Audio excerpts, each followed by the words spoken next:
First question, Max Bell, please. Why does it take flooding to hit the south-east of England before the Westminster Village notice or even care? Africa. So, actually, I completely agree. It was certainly underreported. OK. You sit up there, on the right. Yeah. I think there's a serious lack of planning for flooding. There was, I think David Cameron, the reason that he had no involvement for maybe 6 to 8 weeks was because he was letting the guys on the ground get into some kind of order as to what they were going to do with the floods. You know, for a start, people say, what's David Cameron going to do? What is he going to do? Build a wall around the country? You know, there were 60-foot waves crashing in on some of those beaches. We can't stop those kind of floods. Well, we're talking about groundwater now that's coming up from the water table. We can't prevent those kind of floods. That's going to come up. We've got that much rain coming down. And when I refer to the lack of planning, is it not now about time that the firefighters were used as a statutory obligation to respond to floods? Because at the moment they're responding out of the goodwill and using parts of the budget that are there for other activities. Christina, you answer? Well, I agree that there's not very much David Cameron can do except for wear wellies and go around for a photo op. But there is such a thing as the Environmental Agency. And what I'd like to point out to those of you who are very cross about the North and lack of activity, lack of support here. I have friends I have in-laws in Somerset and friends who are farmers in the Somerset levels. And they were calling the Environmental Agency in December before Christmas and saying, look, the dredging of the rivers, Parrett and Tone, must happen now because we can see, everybody's predicting a really bad winter. We can see what's going to happen. And the Environmental Agency said, no, it's not really necessary. So I think that Cameron himself, well, what could he do? But there's a regulatory body there. It's the Environmental Agency. Why were they so inactive? Why were they not responding to people who were calling and saying, we've lived here a long time, we know what is about to happen, let's not dilly-dally. But we hear now that... We hear now that dredging of the rivers would actually not benefit the people. Well, not just the dredging. It's just going to move the problem further down the stream. But hang on a second. David Green, just comment on this, because you will remember that Mr. Eric Pickles, the Community Secretary, said exactly what Christina Adone is saying. I apologise, I'm really sorry, we took the advice of what we thought. We thought we were dealing with experts. Referring to the environment. Yeah, and 10,000 staff. Was that right? Is that the feeling in government, that you were let down by the environment? Yeah, I mean, the feeling very strong. Or let down by Eric Pickles, one or the other. No. It's that there is clearly a crisis which we need to sort out. And clearly... Yeah, but just about the Pickles. Let's just stick with the Pickles. No, I mean... He was very clear. He went on television and said, we thought we were dealing with experts. He criticised the Environment Agency for being responsible. My understanding, and I don't intend to become...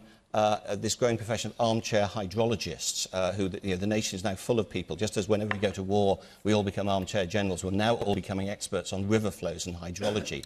And I'm conscious that I'm not an expert. But my understanding is that in the Somerset levels, dredging might have helped a bit, but actually wouldn't have been a magic bullet. And in other places, such as the Thames Valley, there are so many locks and weirs and so on that you don't actually alter the flow very much by dredging. So it's different in different areas. Let's go back to this issue of whether it's because it was in the south-east that the government acted. You say up there, the second row from the back. Is it not the fact that it's highlighting the north-south divide again, and there's far more Conservative seats down south than we have up north, and that's why there's an awful more money down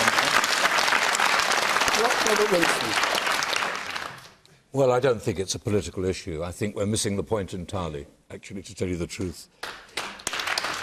You know, in a way, and I hate to say this because it's a terrible thing to have your house inundated like this wherever you live, but in a way, this is a good thing because it should be an awful warning to what's going to happen increasingly in the future.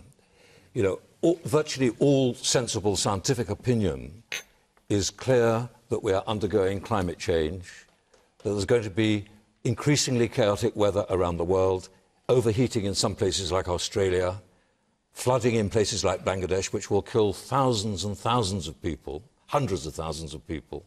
And indeed, you know, even in Britain, the Thames barrier is now actually inadequate for the purpose. Perhaps it would be good if Westminster were flooded, I don't know. But actually,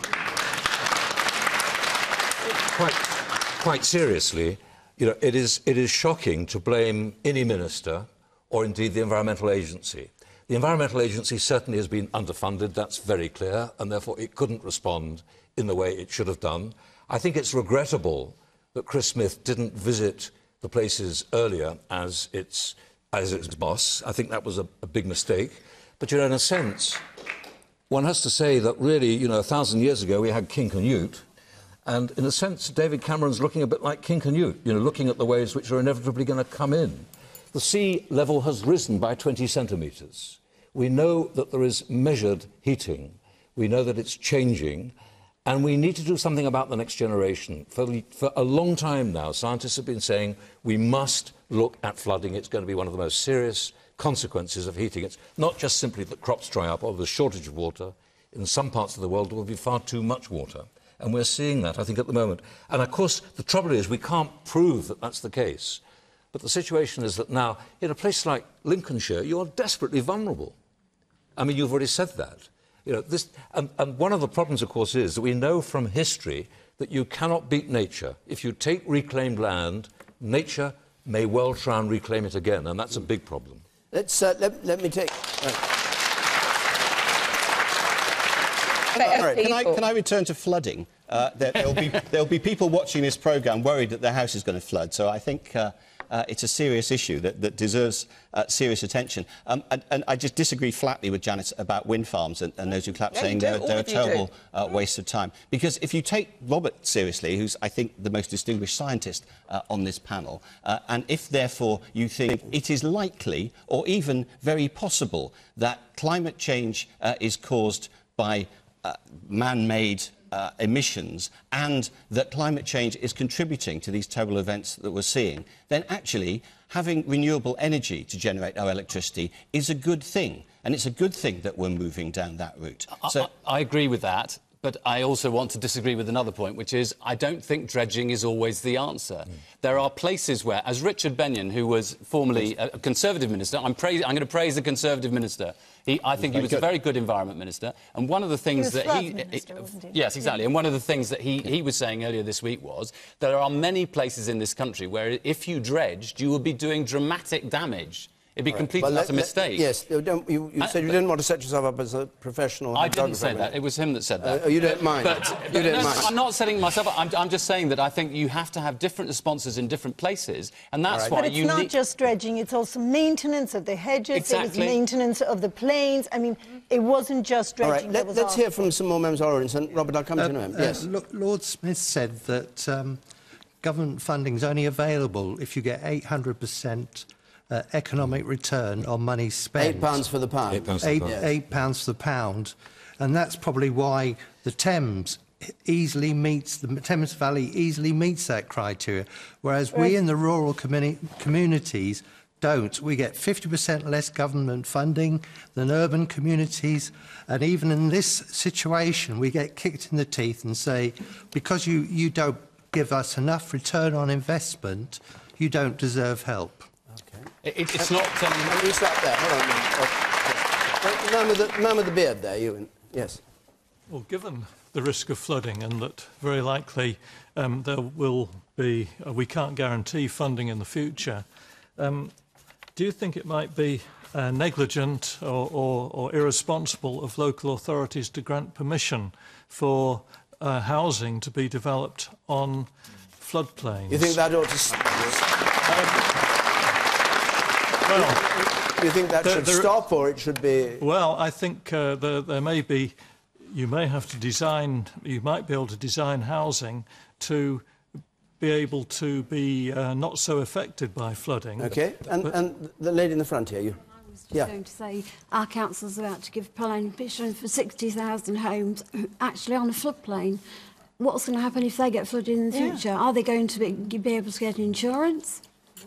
But the council presumably knows it's floodplain. That it's they do. It's underwater every winter because of the snow. Every winter? And the rain. Yes, you go down the field behind the back of Tesco's. We're here, right here in this country? Yeah. OK. And you sir at the very back. Yeah, I mean, North Links Council actually, or certainly parts of North Links Council, are not really keen on that but there's actually very little planning criteria that we can avoid doing it. Just going back to... Are you on the council? Yes, I am a councillor, yeah. What, and you say you can't say no because you get appealed and it's turned down? The appeals so far this year have cost us in excess of £400,000 when we've tried to stop them. That's not for flooding. There's other things.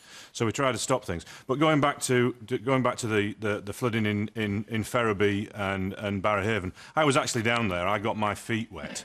And was there for 5 days afterwards trying to help people. It was an absolute tragedy. I came across a guy in a foot of water in his slippers who joyfully told me, he was very stoic, joyfully told me I could have done without this. I'm actually just come back from hospital. I've had my first chemotherapy. It was devastating for those people. However, I do feel, and I'll not be popular, I've got to give a sense of proportion. In 1953, when the flood defences were not as good as they are now, and we were flooded by a flood that was not as serious as the one that we've just had, 300 people were killed, 300 plus people. Yeah. Thankfully, nobody was seriously injured or killed, apart from 75,000 chickens, 45 sheep, and a dog.